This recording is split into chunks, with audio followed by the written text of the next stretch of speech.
was interested in science since kindergarten. It kind of caught my eye in a way. So that's one of my passions. Since we're part of the Ka'imi Academy, which is a Hawaiian academy, we get to go out and study about the natural things that happen for physics. I started to learn genetics now with the dominant trait and how they cross-pollinate plants and get different colors. I don't think you should do GMOs because why genetically alter something that's already good? And what if there's a mutation that could affect us, right? And that's how I feel about the GMOs. We shouldn't do it. The most turned on to me for science, I think would be environmental, because I've been working mostly with plants and getting into it, getting dirty and stuff, so I like that too. Right now I got accepted to HCC, so I'm going to go there, take marine biology, Hawaiian studies, and maybe law or astronomy. I want to do something that would help the county and the Aina, so I'm thinking of becoming a person that works with plants and stuff, like a gardener. Actually, I kind of know what my science field I want to get into. It may not be environmental right now, but I know that the career that I want to get into involves science, which is radiology.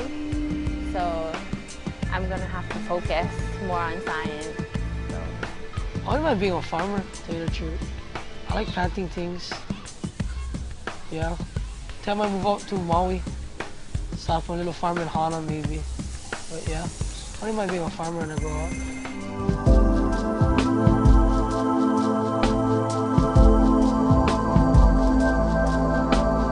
We was working at Kolave, and me, my agriculture teacher Murakami, and my 3 other friends, and we planted 3,600 plants, and we also helped with the Heaudes building with the peely grass roof. We also helped with restoring or watering all the plants that was already there. And yeah, that's what he's doing. We've been around Papuklea, which is our ahupua'a, and we study the place over there before we can travel to other places, so we know where we come from first. And you can just go around and just pick things off the plants and just eat them and just experience what they taste like and other kinds of stuff that you never ever knew that existed.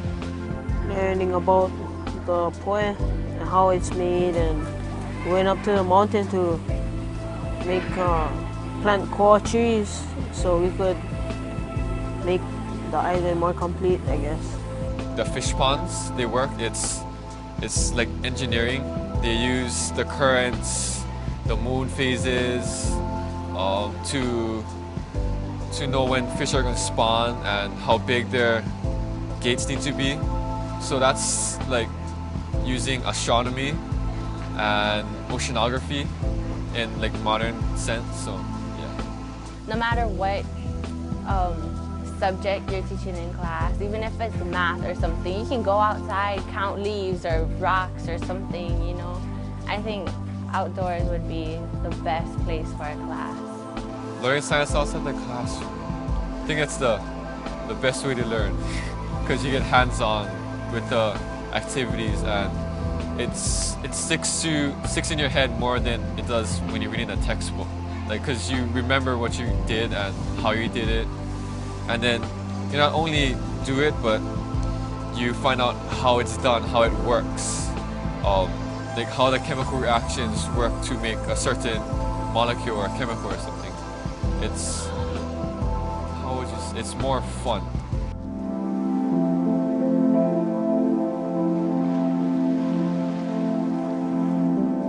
We should malama the Aina for future generations, to respect and take care of the land. Work together, make new friends. When also you look around many places, you see different plants and trees, and you learn more from everybody. Like how I learned from Emery today. Like there's different trees that are going extinct that we don't even notice it. And they're dropping lower and lower every day.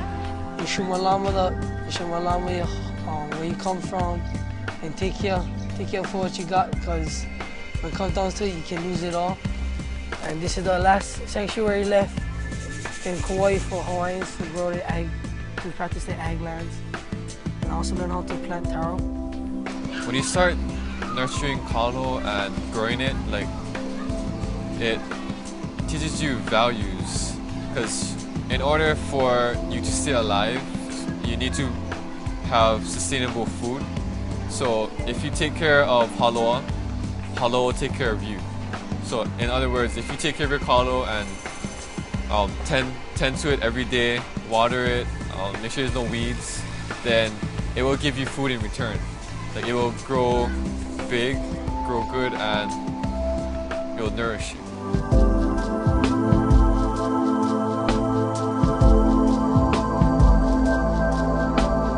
I guess what we should be doing to conserve our land and our natural resources is, for one, look for alternative energy like hydrogen or solar powered energy.